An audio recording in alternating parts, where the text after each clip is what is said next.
के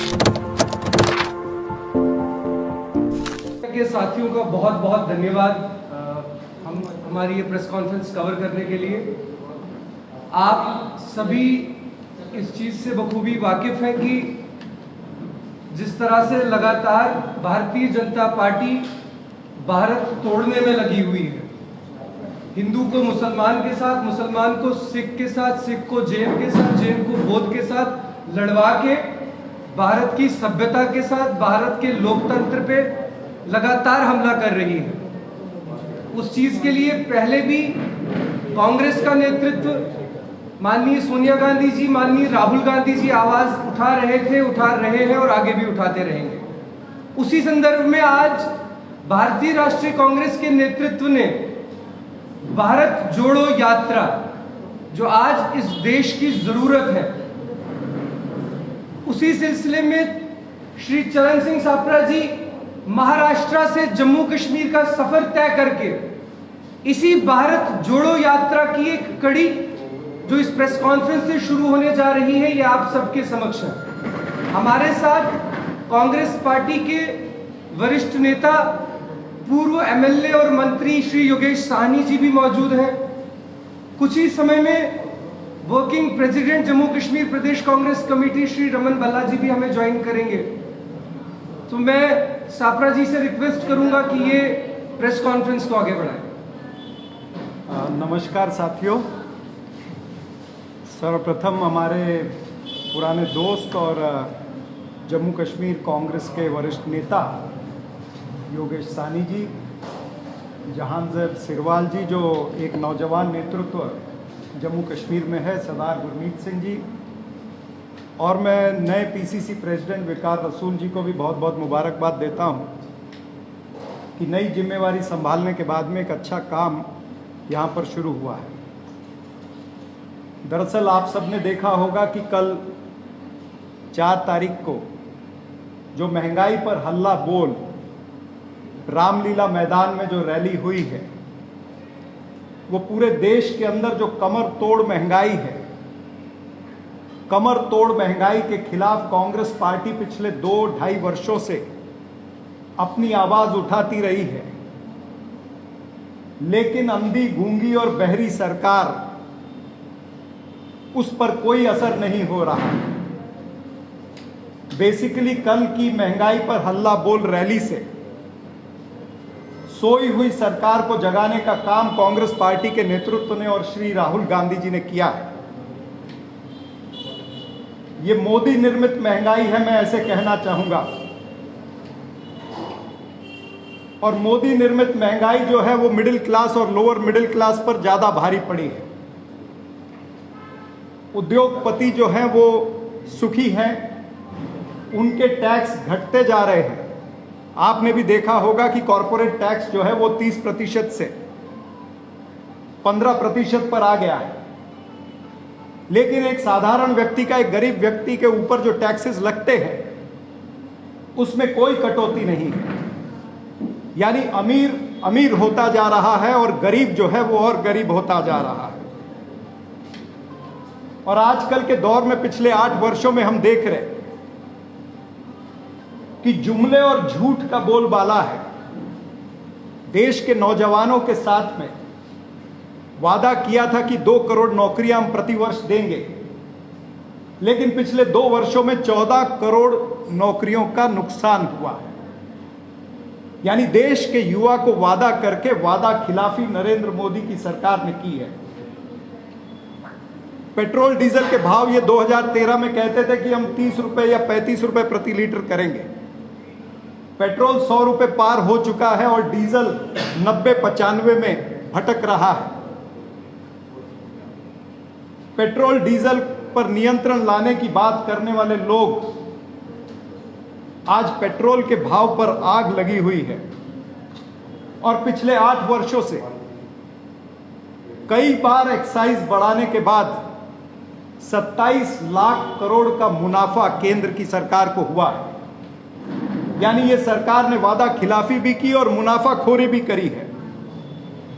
और उसके बाद चाहे वो एलपीजी है, सीएनजी है, पीएनजी है,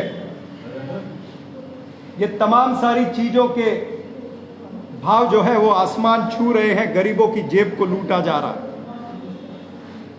जो जीवन आवश्यक वस्तुएं हैं, चाहे वो दूध है, आटा है, दही है, दाल है, खाने का तेल है, ये तमाम सारी चीजों पर भी जीएसटी लग चुकी है। एफएमसीजी यानी जो घर के प्रोडक्ट होते हैं, टूथपेस्ट, टूथब्रश, साबुन, हेयर ऑयल या फिर पार्लर की सामग्री जो होती है, हर चीज पर जीएसटी लगने से वो महंगी हो गई है। इतना ही नहीं कि जिस चाय के आधार पर प्रधानमंत्री सत्ता में आए कि मैं चाय बेचता हूं, उस चाय को भी महंगा कर दिया है। ओला उबर पर भी जीएसटी लग गया है। यानी इस देश के अंदर खाने की चीज हो, पीने की चीज हो, ओढ़ने की चीज हो या निर्माण करने की चीज हो, जैसे सीमेंट और स्टील, हर चीज पर जीएसटी लगा करके इसके दाम दुगने तिगने हो चुके हैं। किसानों की आय दुगनी करने का वादा किया था कि 2022 तक हम किसानों की आय दुगनी करेंगे, लेकिन किसानों की आय भी 27 रुपए प्रति एकड़ हो चुकी है। भारतीय जनता पार्टी जिसने जोर जोर से नारे दिए थे महिला संरक्षण के, वही भारतीय जनता पार्टी बलात्कारियों के साथ में खड़ी नजर आई है समय समय पर। फिर वो चाहे हाथरस का मामला हो, कठुआ हो, उन्नाव हो या फिर हाल ही में जो बिल्किस बानो का केस हुआ जिसमें बलात्कारियों का सत्कार हुआ। यानी महिला सुरक्षा की बात करने वाले लोग बलात्कारियों का सत्कार करते हैं, ये सारे देश ने देखा है। जो लोग कहते हैं कि रुपए को डॉलर के बराबर करेंगे, वो शायद पिछले 8 वर्षों में अडानी और अंबानी को बिल गेट्स के बराबर करने में जुटे हुए हैं। 70 साल में जो भारत की संपत्ति बनी है उसे औने पौने दाम पर बेचा जा रहा है। 70 साल के जतन का पतन, मैं फिर दोहराता हूं, 70 साल के जतन का पतन 8 वर्षों में मोदी सरकार ने किया है।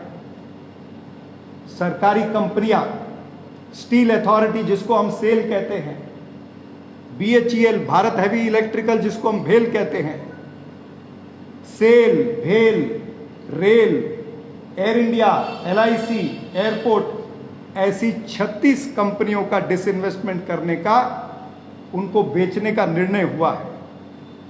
यानी जो कहते थे कि मैं देश नहीं बिकने दूंगा, जो बड़े बड़े जुमले बोलते थे कि मैं देश नहीं बिकने दूंगा, वो आज देश की संपत्ति को एक एक करके नीलाम करते जा रहे हैं। दोस्तों, भारतीय जनता पार्टी अपनी 8 वर्षों की नाकामियों को किस तरह से छुपाती है, ये तमाम सारी उनकी नाकामियां हैं। जैसे जैसे मोदी सरकार की उम्र बढ़ती है, उसी तरह से महंगाई, बेरोजगारी और सांप्रदायिकता बढ़ रही है।